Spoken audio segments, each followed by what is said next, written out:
போகிறோம். அதனால் அந்த ஒரு வரியை முழுக்க நீங்கள் வாய்ஸ் ரெக்கார்டுற மாதிரி அப்சர்வ் பண்ணுங்கள். அதை அப்புறம் திருப்பி நீங்கள் ரீப்ரொடியூஸ் பண்ணலாம். சரியா? மாதர் பிறை கண்ணியானை மலையான் மகளோடும் பாடி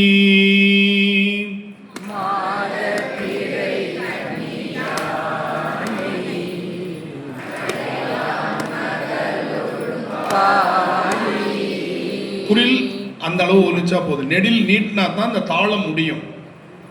மாதர் பிறைக்கும் ரூபகம் தான். பாடின்னு ரெண்டே எழுத்து இருக்கு பாருங்க, அதுக்கும் ஒரு ரூபகம். அப்ப என்ன பண்ணணும்? பா நெடில் பண்ணணும். புரியுதா? அந்த நெடில் குரில் நீங்க பார்க்கணும். நான் என்ன பண்றேன்னு கவனிங்க. அதுக்கு தான் புக்கை பார்க்காதீங்க, தாளத்தை கவனிங்கன்னு சொன்னேன். மாதர் பிறை கண்ணியானை, அப்ப யா நெடில், நை நெடில். அப்ப நான் என்ன பண்றேன்? யானை.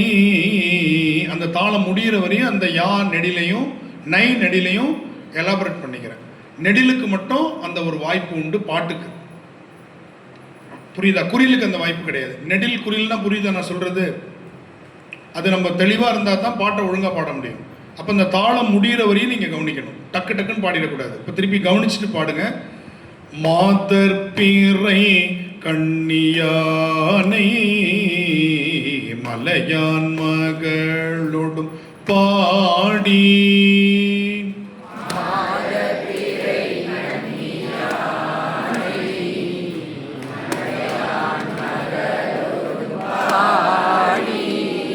திரும்ப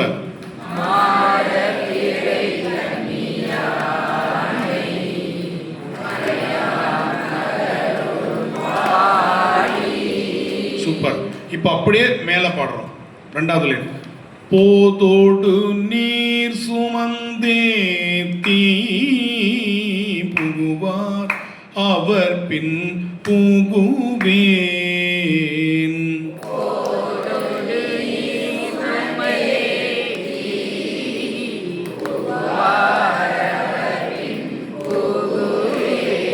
எக்ஸலண்ட். திருப்பி இன்னொரு முறை.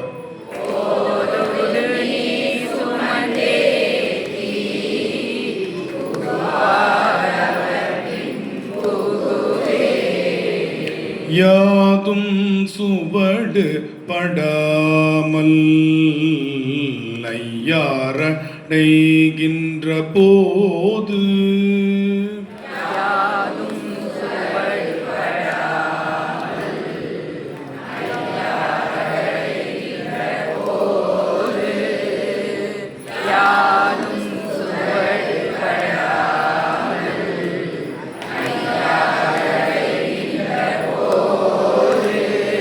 காதன் மடப்பிடியோடும்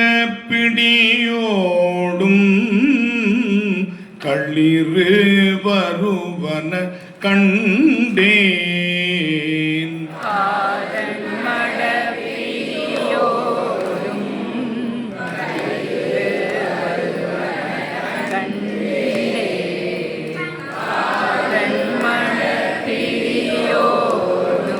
ரூபகம்.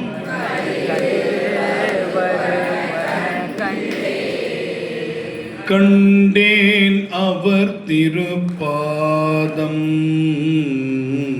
அந்த இடத்துல இறங்கணும். மேலே ஏற்றிடக்கூடாது. முதல்ல கீழே, அப்புறம் மேலே. ஏன்? பாதத்தை கண்டார், அதுக்கப்புறம் பாதம் எங்கே தெரிஞ்சது? இப்படி பார்த்தார். மேலே சாமி காட்சி கொடுத்தார். பாதம்ங்கிறது கால் வேற, பாதம் வேற. பாதம்ன்றது என்னது? அடிப்பக்கம். கால்னு சொல்லல, திருவடின்னு சொல்லல. என்னன்னு சொல்றாரு? பாதம்னு சொன்னார். அப்போ அது எங்கே தெரிஞ்சிருக்கு? மேலே இருந்தால் தான். சுவாமி தரையில் காமிச்சிருந்தா பாதம் தெரிஞ்சிருக்காது, திருவடி தான் தெரிஞ்சிருக்கும். ஒவ்வொன்றுத்துலேயும் ஒரு நுணுக்கம் இருக்கு. அப்போ சாமி காட்சி எப்படி கொடுத்தாரு? முழுகி எந்திரிச்ச உடனே இப்படி காமிச்சிருக்கார். அதனால ஃபர்ஸ்ட் அவருக்கு என்னன்னு புரியல. அதனால அது எங்கே வருது? கீழே இருக்கு. கீழே பார்த்தா ஒன்றும் இல்லை, அப்புறம் பார்த்தா ஜெகஜோதியா மேலே காட்டுறார். அப்போ அந்த பாட்டு மேலே போகும். அதே வரி. இப்போ முதல்ல என்ன பண்ணுறோம்?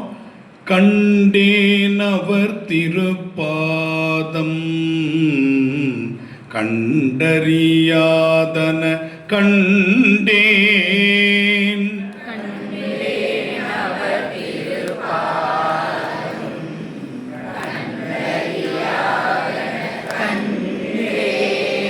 கண்டேன் அவர் திருப்பாதம் கண்டறியாதன கண்டேன்.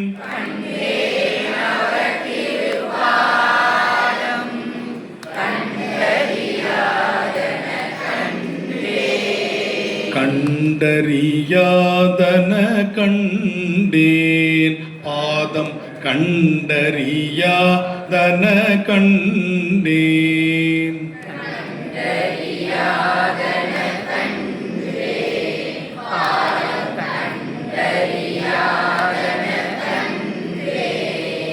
ஃபஸ்ட்டு சொன்னது கண்ணால் பார்த்தது, அதுக்கப்புறம் பாதம் மறைஞ்சாச்சு.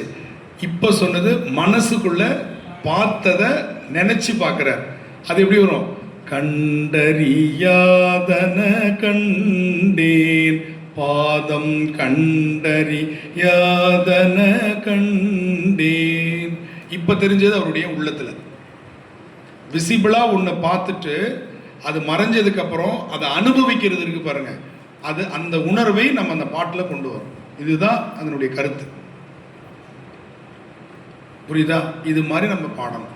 இதில் பாதத்தை பார்த்து அவருக்கு ஒரு குதூகலம் வந்தால் எப்படி இருக்கும் அப்படிங்கிறத ஓதுவாமூர்த்திகள் கண்டேன் அவர் திருப்பாதம் கண்டறியாதன கண்டேன், கண்டேன் அவர் திருப்பாதம் கண்டறியாதன கண்டேன், கண்டேன் அவர் திருப்பாதம் கண்டறியாதன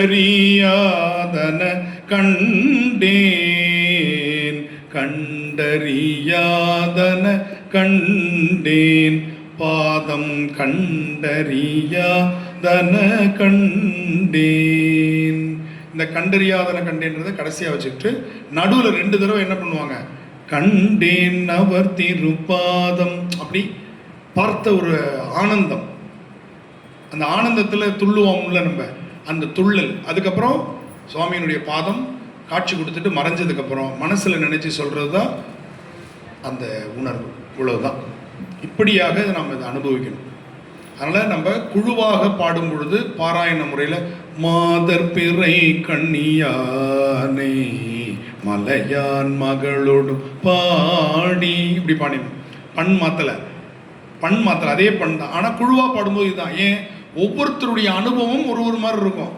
அப்போ நம்ம பன்முறை குழுவாக பாடும்போது ஒவ்வொருத்தரும் நீட்டி முறைக்கு குறைச்ச அதிகம் அப்படின்னு பண்ணிடுவாங்க. புரியுதா? அப்போ நாம் பாராயணம் பாடும் பொழுது மட்டும்தான் இணைந்து பாட முடியும். பன்முறை ஒவ்வொருத்தருடைய அனுபவம் எப்படியோ அப்படி தான் அது வெளிப்படும். சரியா? மகிழ்ச்சி. இப்போ அடுத்தது தாரணை முன்படை. இது நம்ம ஏற்கனவே பண்ணியிருப்போம், ஆஃப் பண்ணிக்கலாம். தாரணை முன்படை